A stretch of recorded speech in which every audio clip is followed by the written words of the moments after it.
You are listening to Breakdown, an exclusive podcast by the Atlanta Journal-Constitution. This season, Predator MD, part of the Journal-Constitution's special investigative project, Doctors and Sex Abuse.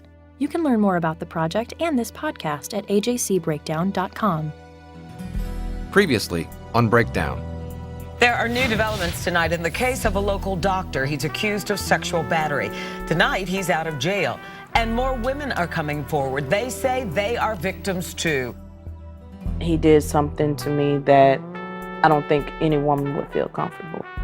When I found out about those women in Atlanta, I blame myself for that, because I think if I had gotten the Ohio Medical Board to stop him, it wouldn't have happened down there. She never told me that I do not want you to touch me.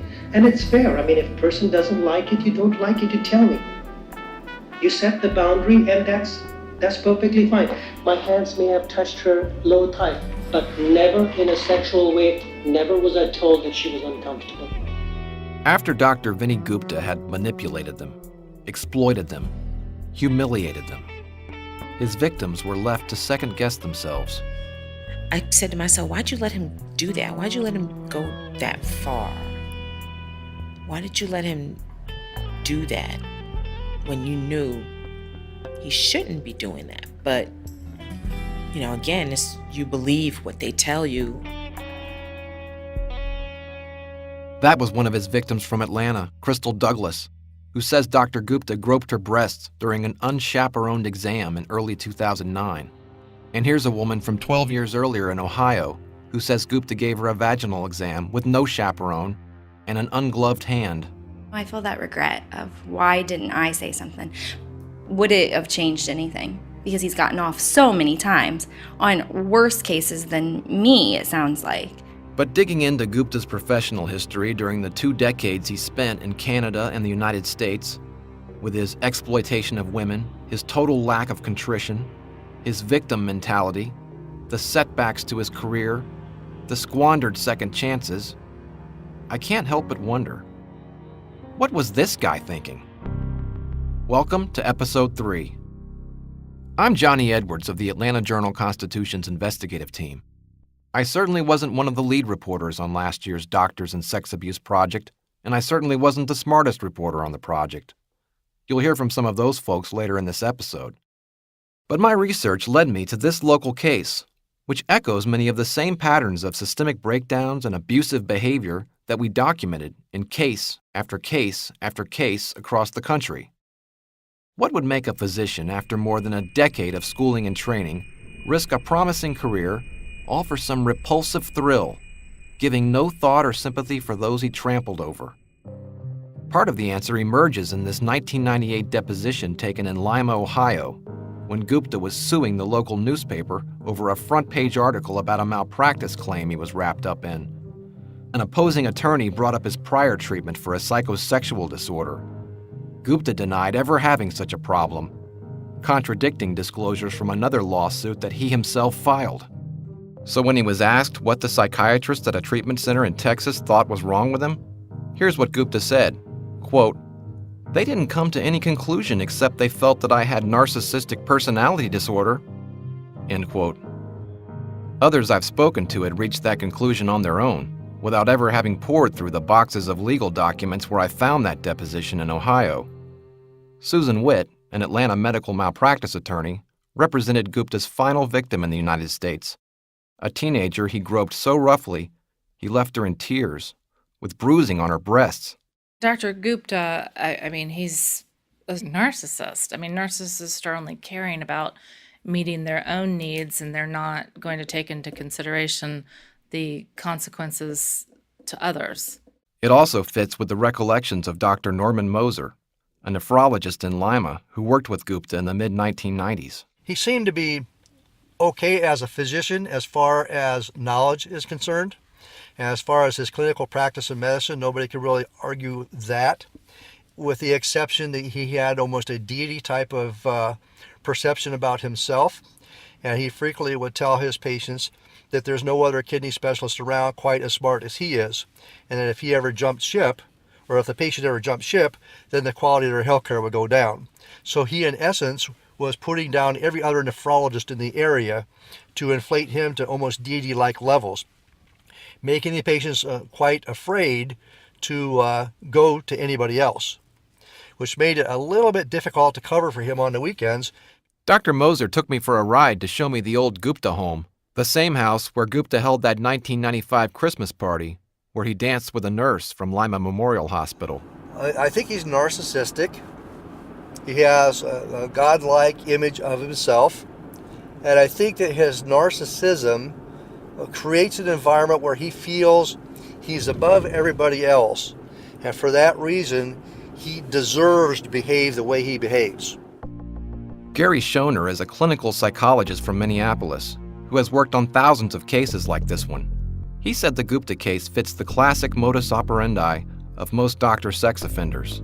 No empathy, delusions of grandeur, lots of women duped and abused. If you're grandiose, and certainly people in professions can easily fall into that, you're grandiose on top of the world and you're just looking for getting your own needs met, you're not thinking about the rest. So what was Dr. Gupta thinking? Let's go back to another court case in Lima from 1999 when nurse Marjorie Jacobs sued him for intentional infliction of emotional distress. Gupta believed his career in Lima was faltering not because two nurses from two hospitals had come forward saying he sexually harassed them and attacked them while they were at work. He believed that the nurses, as well as hospital administrators and at least 3 rival doctors, were all conspiring to run him out of town. It was because they didn't like people from India, and because he had chosen to leave a prominent nephrology practice in town and open his own practice. That's what he asserted in court filings and to some extent when he took the stand in his own defense in the Marjorie Jacobs case. All kinds of barriers started coming into my practice. I was thrown out of the office without an office. I was practicing from the street. I had a beeper. I was being paged. I didn't know where to see these patients. My responsibility is to the patients. And these patients were calling me, you have an appointment. You're my doctor. And I could not see them. His posture in the case was far different from the apology letter he'd penned to the St. Rita's Medical Center chief of staff a few months after the 2 nurses came forward. Dr. Gupta wrote, quote, "I now realize that I misinterpreted the nature of my relationship with those people and that I do not contend that any of them are at fault. I should have realized that my actions were not appropriate and that while I did not realize it at the time, I was being offensive to these people in my approaches and activities. Furthermore, I recognize my actions to be serious. I do not contend that anyone other than myself is at fault for the situation." End quote. I had Dr. Gupta on the phone briefly in December 2016, and I talked to him about what happened in Atlanta. In his version of events, he didn't get into trouble with Georgia police because he terrorized a teenage patient and her father called 911. It wasn't because he had been molesting female patients in his exam rooms and a detective's phone was ringing off the hook with victims coming forward. It was actually because one of his own office assistants, who didn't like him and who was a thief, had recruited these women into an intricate conspiracy to exact revenge on her boss. This all started because of an employee that had stolen money from the office, and I caught her. I was glad to have Dr. Gupta on the phone finally, and I wanted to keep the conversation going, so I kept him talking. Was that someone in your office on Medlock Bridge Road?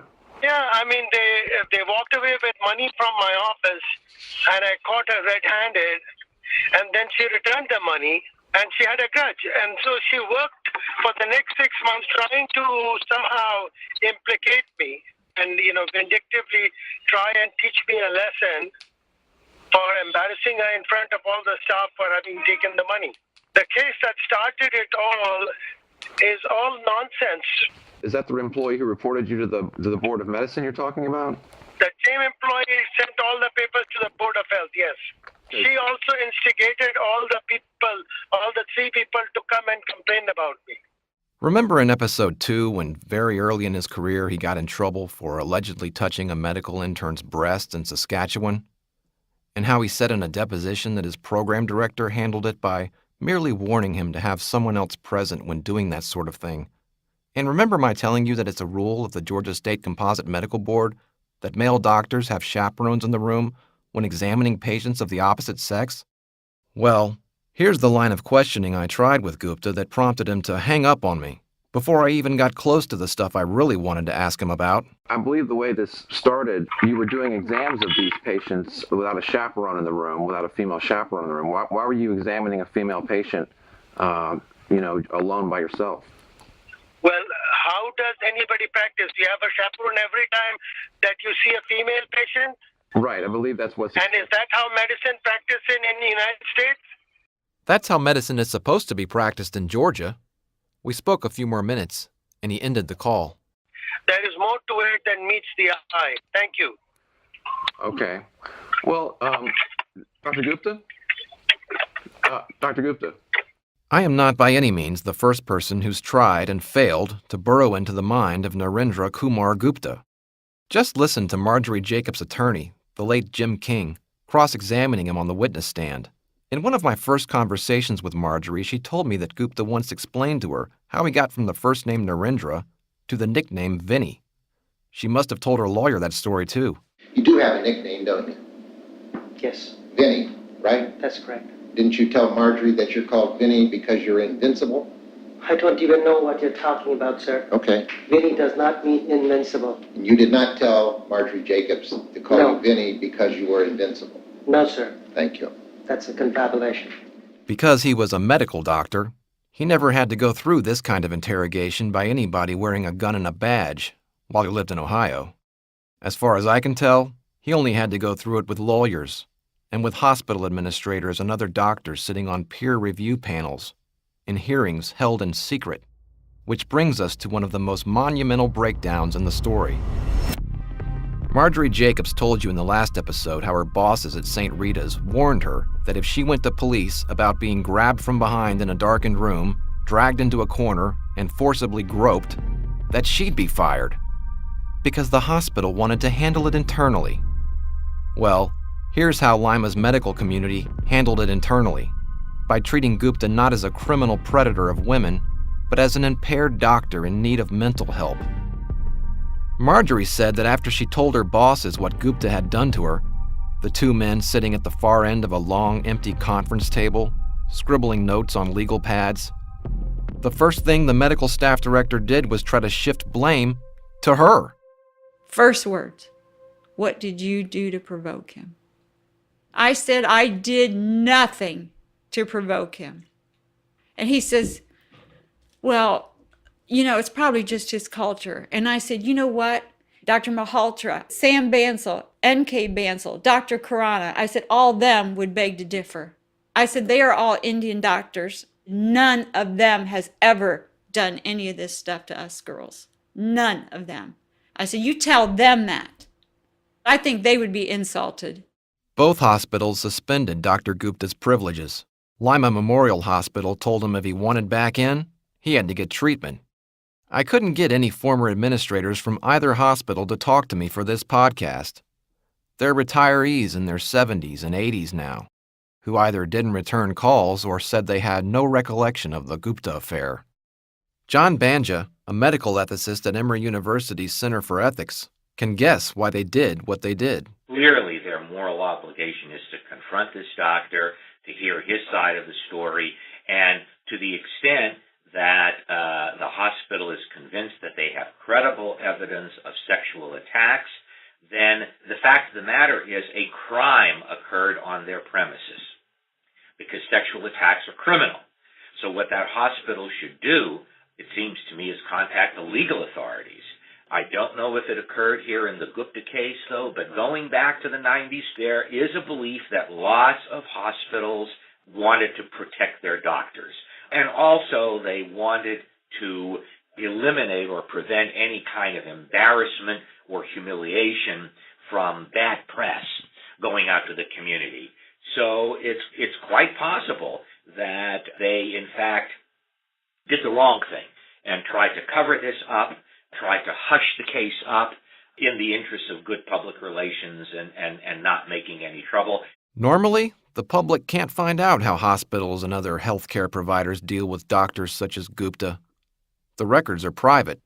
When hospitals hold peer review hearings to mete out discipline or corrective action, those hearings are so secret that in 21 states, Ohio included, even the state medical boards can't get their hands on the records.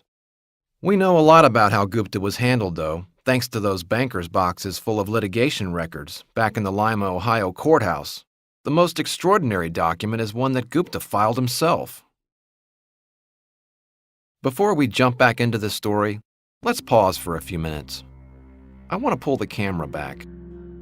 Dolly it back away from Vinny Gupta, away from his victims, high above the suburbs of Johns Creek, above the skyscrapers and highways of metro Atlanta, above the green state of Georgia, all the way up into space looking down on the USA. As shameful as his story is, Gupta and every colleague, supervisor, and state medical official who ever gave him a pass are actually part of something bigger, a nationwide scourge that the Atlanta Journal-Constitution exposed last year. While investigating the competence of a prison doctor, reporter Danny Robbins read through Georgia Medical Board orders and found a shocking trend. Doctor after doctor sexually abusing patients and being allowed to keep practicing. It's not like the Catholic Church where the church was moving these chess pieces around. It's a system. It involves hospitals, it involves colleagues, it involves medical boards and law enforcement. It all kind of works together to keep these guys in practice. So when you look at some of the individual cases, you often see all these pieces at work, interconnected, to give deference to these physicians, to allow them to keep seeing patients. What the doctors, mostly males, did to patients, mostly females, ran the gamut. They ranged from doctors who made inappropriate sexual comments to doctors who molested children or raped women during gynecological exams. There were doctors who assaulted patients while they were under anesthesia.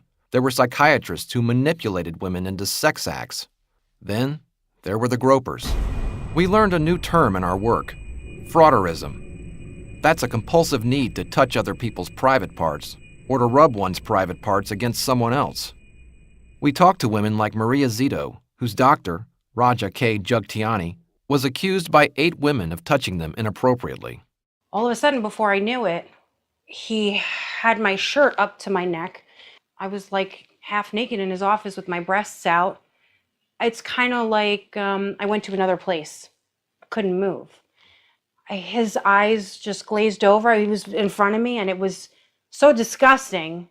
Carrie Teagarden, the newspaper's health and investigative reporter, was one of the lead writers. There's such a range of what can happen in the office that can leave people confused. Like in Texas, there was a Dr. Philip Leonard who fondled patients' breasts or pressed his erections against them during exams.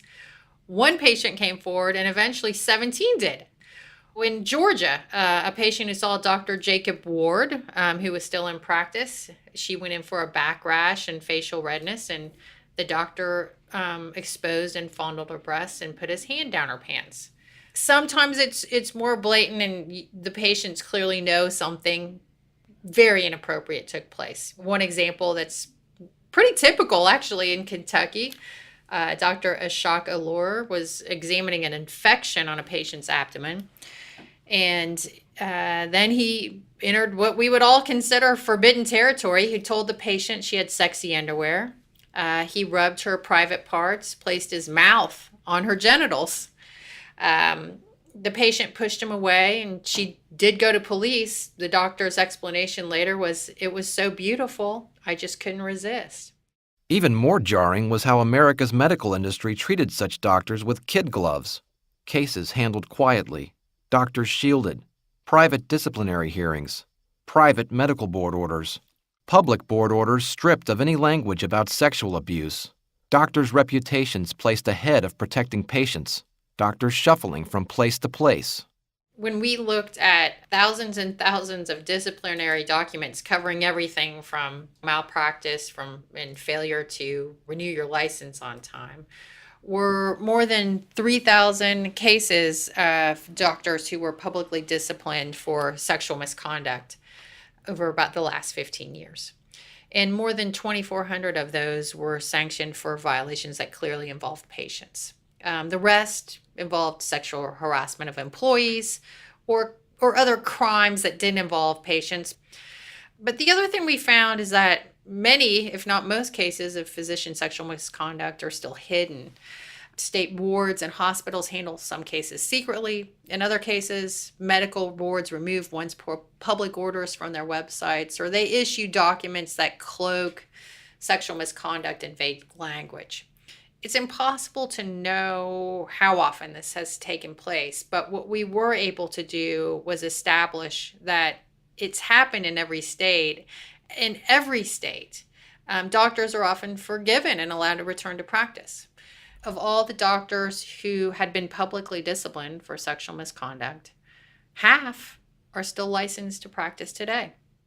Carrie mentioned something I'd forgotten about.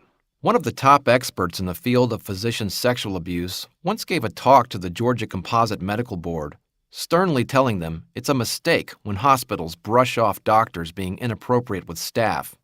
That's a gateway drug, so to speak, to abusing patients.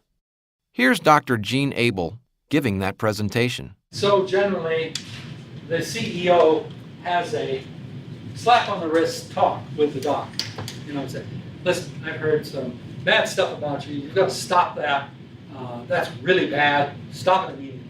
That doesn't work. As a matter of fact, that is really bad because what it does is show the physician that what they were accused of isn't that big a deal.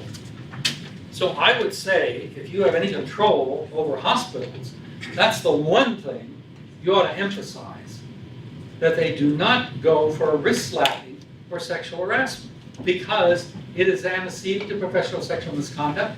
But what if Dr. Narendra K. Gupta really is just someone with a mental health disorder, someone who needs help, someone who is, to some extent, a victim himself?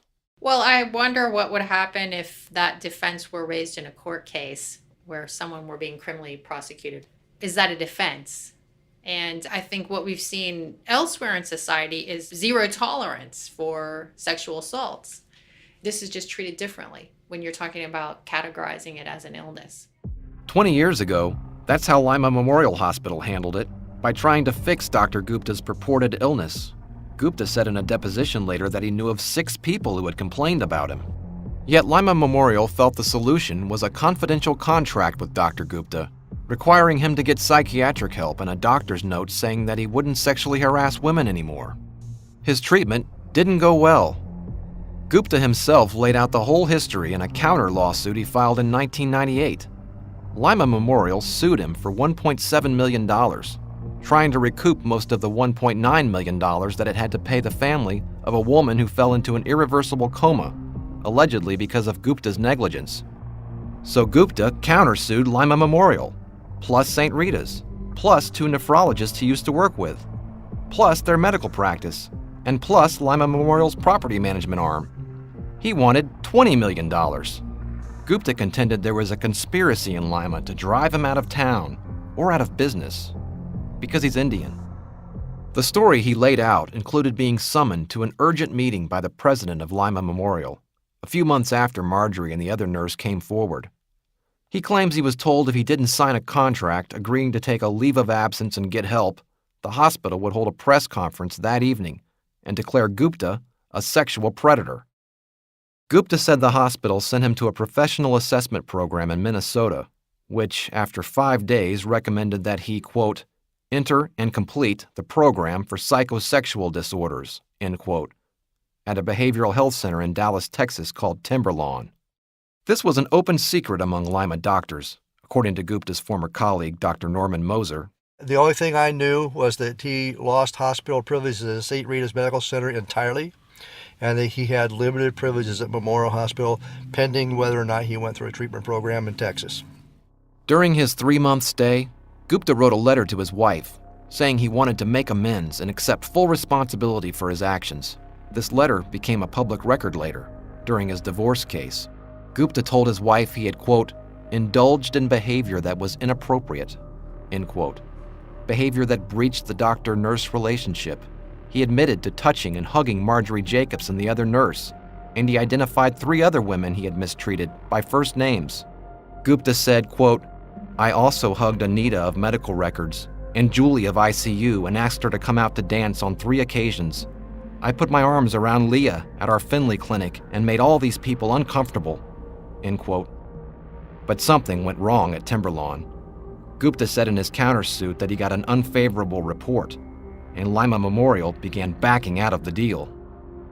During his divorce hearing, his ex-wife shed more light on what happened in Texas. She said Gupta told her the program was just a money-making enterprise, that he wasn't doing anything meaningful in it. Then he relapsed by giving a friend's wife a back massage. Gupta eventually walked out of the program, saying he couldn't take it anymore. That's all according to his ex-wife. The former Mrs. Gupta also testified that during his peer review hearing at St. Rita's, her husband admitted that he did harass Marjorie Jacobs and that he was sorry for the trouble he caused. Gupta denied that. In a deposition during his lawsuit against the newspaper, Dr. Gupta denied undergoing treatment for psychosexual disorder or having any such problem. Asked by an opposing attorney why he said in his countersuit that he had been recommended to enter a program for psychosexual disorders, Gupta said that was incorrect and that the program deals with all kinds of things, such as drug addiction. Here's Dr. Schoner again. There are people that are absolutely not curable. Listen, this is hard enough to cure if you're motivated. That's like saying, can alcoholism be cured? Well, in some people, but by cured it means you are people that can control their drinking and not drink at all, but it's, what do we say, one day at a time, day by day? By 1997, Gupta had lost his privileges at both of Lima's major hospitals because of the allegations by the nurses. He was still practicing, working in rented professional space on Lima Memorial Hospital's campus, and the hospital was trying to evict him. According to yet another lawsuit against him, that year, one of his own nurses quit after less than 2 months on the job and filed a sexual harassment complaint with the Ohio Civil Rights Commission and the EEOC. The woman, I'm not naming her because she declined to be interviewed by me, said in her complaint that Dr. Gupta asked her to attend a drug conference in Chicago with him. When he picked her up in his car, she says he casually informed her that he had only booked 1 hotel room. Is this a problem? He asked, according to the nurse. She balked. Then when Gupta stopped by his house to pick up a sports jacket, his then wife went ballistic upon seeing her with him, screaming at her husband in a language the nurse did not know. The nurse assured Mrs. Gupta she was happily married and had zero interest in her husband. Then she refused to go on the trip. Gupta got physical with her during the ensuing weeks, the woman alleged in her complaint. He would grab her by the cheeks with both hands, and she would show disapproval by shaking her head free. He would try to keep her after hours, but the other women in the office would lag behind to make sure she wasn't left alone with him. This infuriated Gupta. Then, in a back hallway, he grabbed her by the face again. She pulled away and tried to walk off, but he came up behind her, put his hands on her biceps, put his nose in the back of her hair, kissed her head and pushed his genitals into her thigh. Even with all these allegations, a judge threw out the woman's case. He said her complaint didn't establish the elements of sexual harassment, since Gupta's actions weren't threatening or humiliating and didn't interfere with her work performance. I know what you're thinking.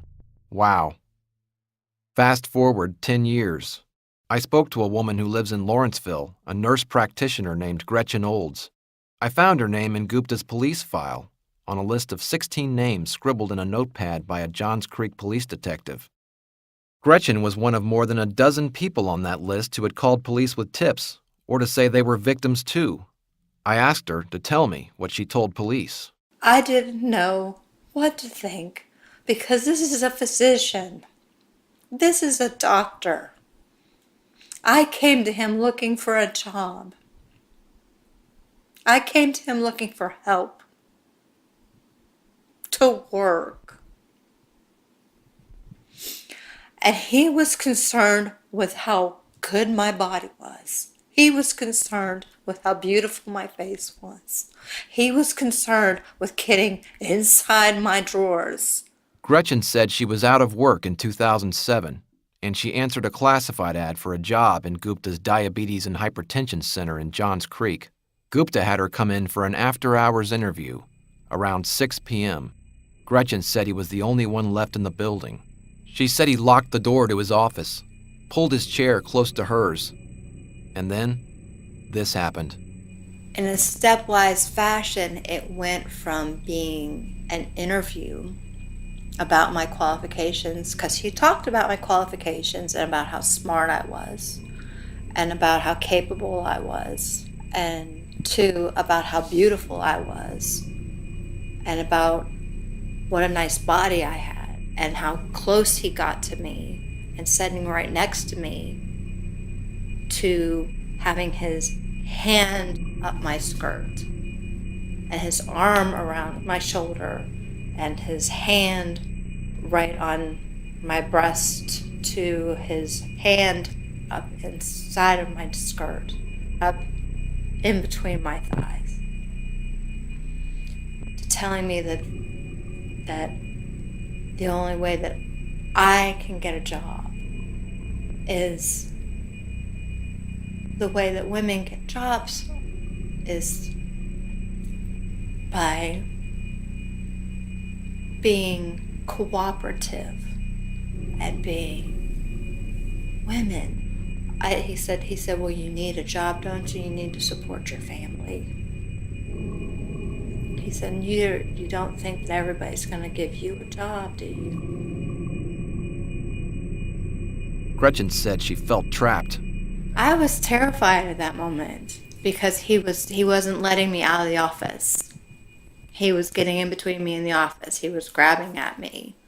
He goes, what are you going to do? Who are you going to tell? Because I said, if you don't let me out of this office, I'm going to start yelling. He goes, there's nobody here. And I said, I'm going to call police. He goes, who are they going to believe? Only when her cell phone rang, Gretchen said, did Gupta get distracted enough to let her leave.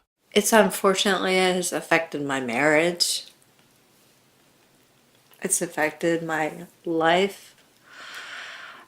It affects your perception of who and what you are. You don't see yourself the same. Later that year, Gupta hired a 20-year-old Russian immigrant to work as a receptionist. She'd only been in the U.S. for about 4 years. She was in college at the time and got the job through a male friend who also worked for Dr. Gupta. Before that, the only job she'd held was as a waitress. The woman didn't want her name used in this podcast, just her voice. At first, she says, she simply winced and went along with Gupta's overly physical attentions. She wanted to stay in the good graces of her new employer. And eventually it would progress to where over time he became to start pulling me closer and try to he'd be like, hi, give me a kiss, and then he'll try to give me a kiss on the cheek with his cheek, and eventually start being more and more sexual. And I started pushing away from him, by the end. I think that's why the relationship was one of the reasons the relationship deteriorated, because when I start realizing that it was it's crossing the border, it's no longer a friendly kind of hug or something like that. I was just try to push him away. And he was by the end of me working there, he was very angry with me. She lasted 3 months at Gupta's office. As in the account of the nurse from Gupta's old office in Ohio, the former receptionist said the other women in the office would all rush out right at 5 o'clock so as not to be left there alone with their boss. I've made a mistake of staying with him one time. And the way this came around is that I had a back issue. My upper back, my upper back still sometimes hurts me. And he realized that I'm having that issue because I'm always fidgety. I move around because my back hurts. And he's like, is your back hurting? I'm like, yeah. And he offered me to come, see him as a doctor to address the problem. And I was very happy about this because I didn't have health insurance back then. I was really young, I didn't have health insurance. I didn't really have the money to go to the doctor. And he's like, oh, just stay after and we'll take a look at your back. And I'm like, okay, that's great. The first thing he did was an x-ray to see what was going on with her spine. He wanted me to take my clothes off with an x-ray, which I later realized was not necessary. Okay, people do x-ray in their clothes all the time. But I didn't take my clothes off entirely. It's just dressed down to my underwear. Then he offered to do a full physical. She said yes. Just do a physical exam, he touched my neck. I don't know why he did that, but he ended up doing a breast cancer exam on me, He made me stand against the wall. He made me put like my arm like that on the wall and stand it. And he was just like, like touching my breast. From my experience of it, it took way too long. And before that, that was my first time I've ever had it done on me. And thereafter, I had it done with different doctors, and it was way more than was necessary. Like the other doctor, it just takes him like 5 seconds to do it. And then it took him a really long time. And he wanted to do like a vaginal exam on me, but I said no. After that, the woman says, the in-office kissing and hugging escalated. Eventually, she couldn't take it. She quit without notice, with just $400 in her bank account. She didn't report him to police until a year later, when she saw Dr. Gupta on the news. I was really embarrassed of what happened. I didn't think anybody would believe me, just because he was a very prominent doctor and I was basically nobody. And I was really young, I was a kid. And more than that, I haven't told anybody because I was so embarrassed with what had happened. I didn't tell my mom, and my mom still doesn't know. And I don't ever want her to find out because she would be so upset about it. None of my family knows. Still to come on Breakdown.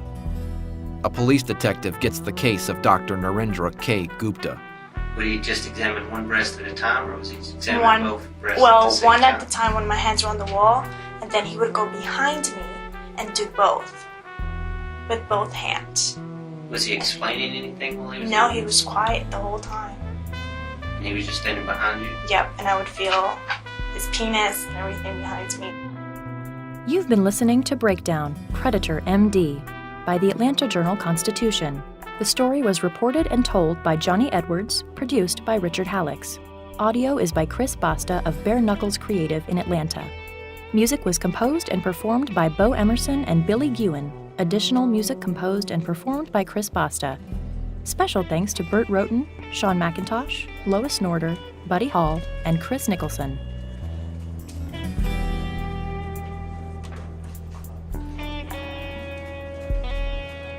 The doctor will be right in.